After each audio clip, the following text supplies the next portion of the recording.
Good morning, guys. We're in our backyard and Grandpa is going to read you a story called Zoo Day. You don't have to bring it closer. I got it. All right, Zoo Day it is. And I know you've heard this one before, but it's always good to have them on ready for whenever you want it. And there they are, the whole family. On a sunny day, I go to the zoo with my mother, father, and sister Lucy. It's my very first time there. Lucy's too. My father buys a ticket for each of us and a bag of popcorn to share.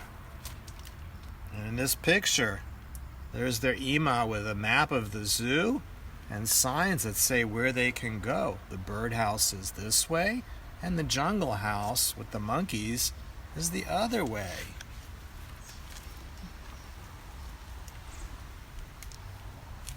So he looks at the map too.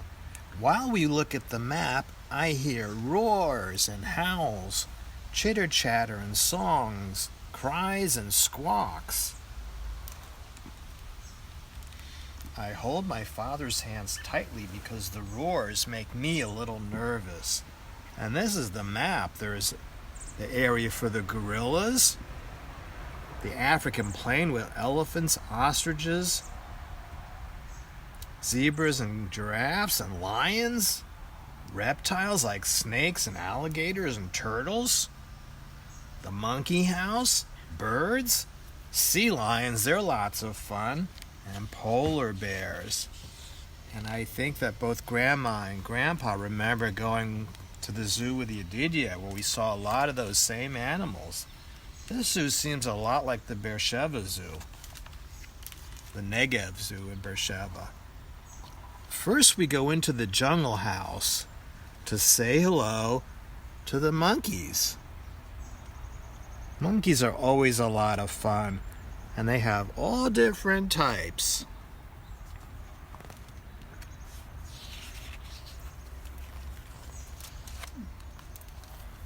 Next we visit the gorilla forest. The big gorilla comes right up to the window. She stares at me so hard, I feel like I'm in the zoo and that she's the visitor.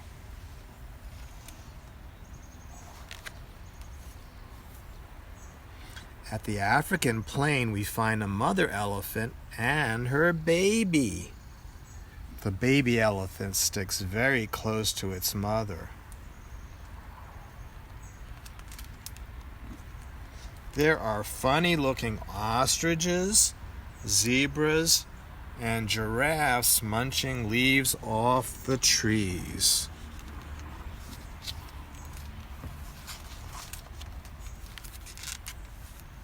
Inside the Grasslands building, I can see the big lion with the yellow mane. He looks sleepy and quiet, but all of a sudden he opens his mouth and roars.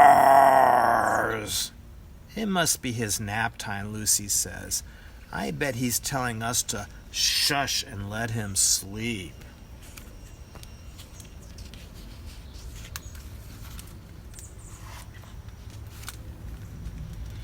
Then we visit the reptile house.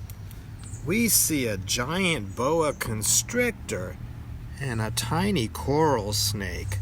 The coral snake is very pretty but very poisonous. There's a turtle swimming in a tank.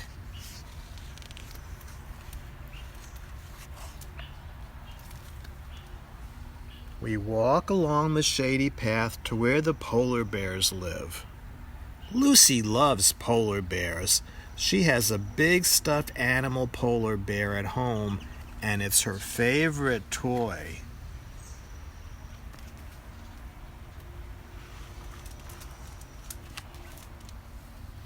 We love to watch the polar bears in their underwater dance. We could watch them all day, but my father says, "It's almost time. Let's go."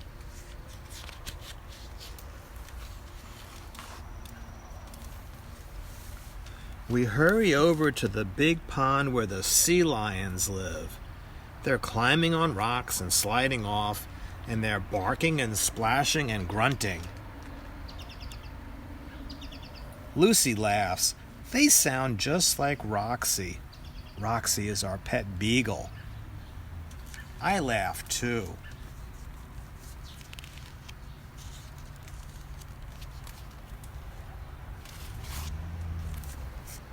When the zookeeper comes to feed them, the sea lions gather around, barking even louder.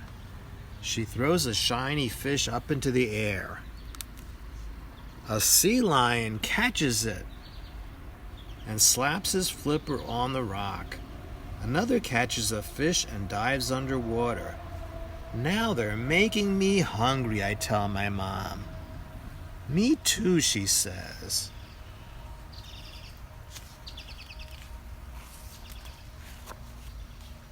It's already 6 minutes, Shelley.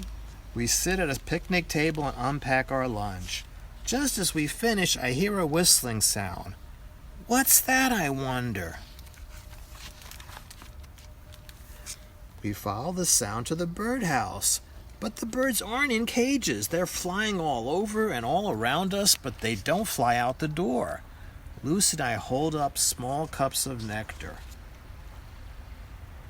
A parrot stands on my shoulder and takes a sip. I wish I could bring him home. But we can't bring home any of the animals we've seen.